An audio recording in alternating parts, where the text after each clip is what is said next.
अच्छा हुआ कर्ण, तुम आ गए। हम तुम्हारी प्रतीक्षा कर रहे थे। हाँ,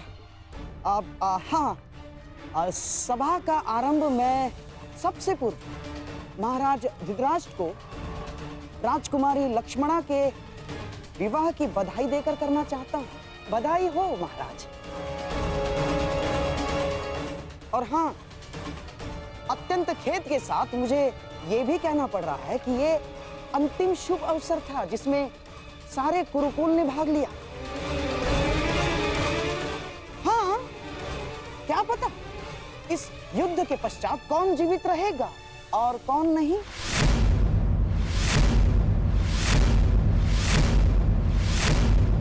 स्पष्ट रूप से कहिए गंधार राज, आपका तात्पर्य क्या है?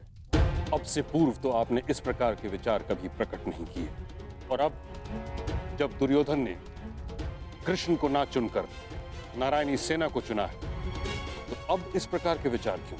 आपका प्रश्न उचित है महामहिम, परंतु यदि मैं अपनी भूल स्वीकार भी करता हूं, तो क्या वो भूल मैं सुधार सकता हूं? कर्ण, तुम्हारा इस विषय में क्या कहना है? मेरा मानना है कि हमें वार्तालाप में समय व्यर्थ नहीं करना चाहिए। हमें अपनी सेना को प्रशिक्षण देकर उन्हें और शक्तिशाली बनाना होगा। अपनी सेना में अधिक से अधिक महान योद्धाओं को एकत्रित करना होगा।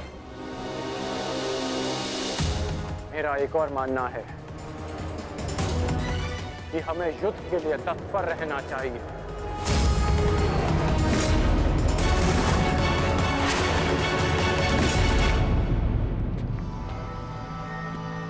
क्या तुम्हें भी यहाँ उपस्थित होने के लिए कहा गया? हाँ भ्राताश्री, मुझे प्रहरी ने निद्रा से उठाकर संदेश दिया कि हमें शीघ्र ही यहाँ उपस्थित होना है। परंतु क्यों और किसके आदेश पे? ये आदेश मैंने दिया है।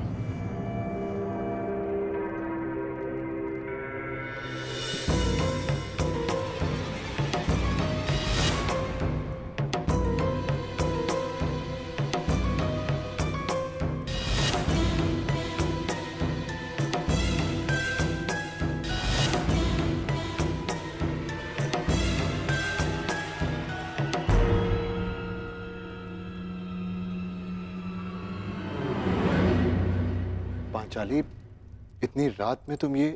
क्योंकि ये समय सोने का नहीं है धर्मराज, जागने का है।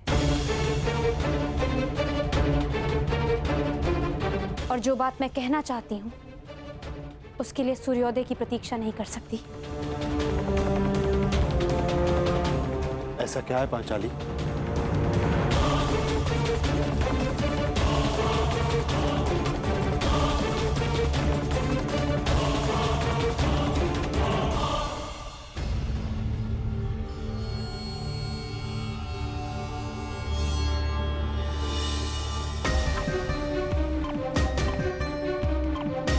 पांचाली, ये तिथि कैसी?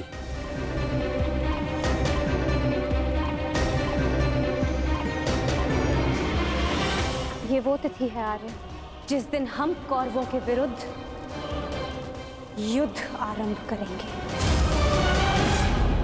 यदि ये युद्ध हुआ तो कितने योद्धा और कितने सैनिक मारे जाएंगे? महाराज, इस तथ्य से सभा में उपस्थित सभी मनुष्य अवगत हैं। हाँ, ये भी तो हो सकता है कि हम में से किसी को युद्ध में जाने की आवश्यकता ना पड़े।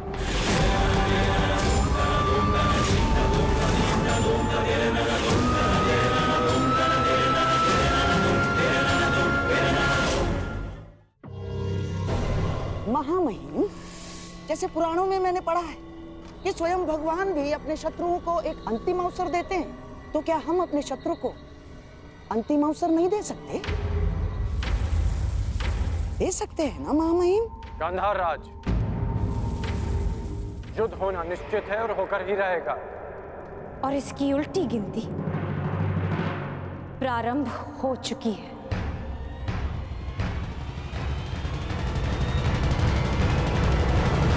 मैं तुम्हारे विचारों से सहमत नहीं हूं। जितना असहमत मैं गंधार नरेश की सोच से हूं, उतना ही असहमत मैं इस निष्कर्ष से हूं। हर परिस्थिति में संधि युद्ध से श्रेष्ठ होती है। हमें पांडवों से संधि वार्ता कर लेनी चाहिए। युद्ध अभी प्रारंभ नहीं हुआ है महाराज। हम इसे रोकने का प्रयास कर रहे हैं। हमें पांडवों से शांति वार्ता करनी चाहिए। मैं जानता हूं कि आप भी ये युद्ध रोकना चाहते हैं। हम भी नहीं चाहते कि ये युद्ध हो। हमारा प्रयास है कि हस्तिनापुर के मस्तक पर इस महाविनाशी युद्ध का कलंक न लगे। ठीक है ताक्षरी, यदि यह हस्तिनापुर के भविष्य का प्रश्न है तो हम अपने दूत को पांडवों के समक्ष भेजने की आज्ञा देते हैं। हमें उन तक संदेश देना है कि हस्तिनापुर भी इस युद्ध के विरुद्ध है। और युद्ध के अंतिम दिन मैं अपने अपमान का प्रतिशोध लूंगी।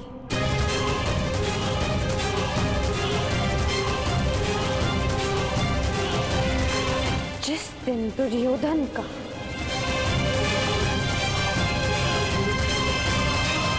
अंत होगा।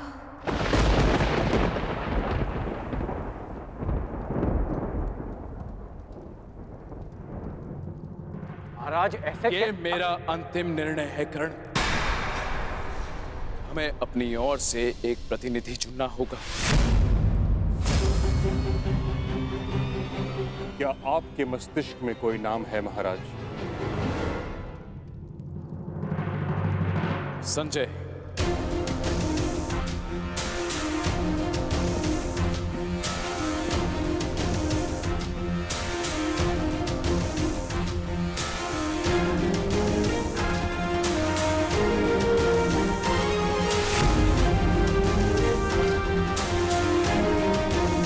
प्रणिपात महाराज।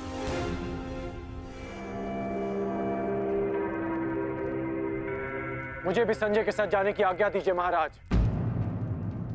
नहीं कर्ण, यह एक अत्यंत संवेदनशील प्रकरण है। हमें योद्धा नहीं, नीति परख मनुष्य चाहिए।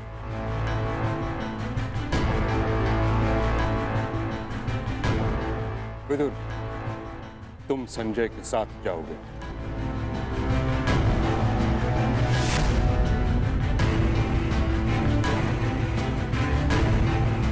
तो ठीक है, विदुर और संजय दोनों हस्तिनापुर की ओर से शांति प्रस्ताव लेकर जाएंगे। ये एक पारिवारिक प्रकरण है और हम नहीं चाहते कि परिजन ही परिजनों का रक्त बहाए।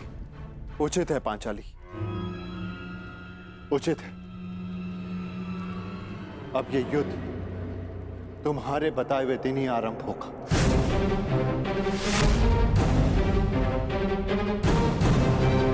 और इसका संदेश हम कौरवों तक पहुंचा देंगे।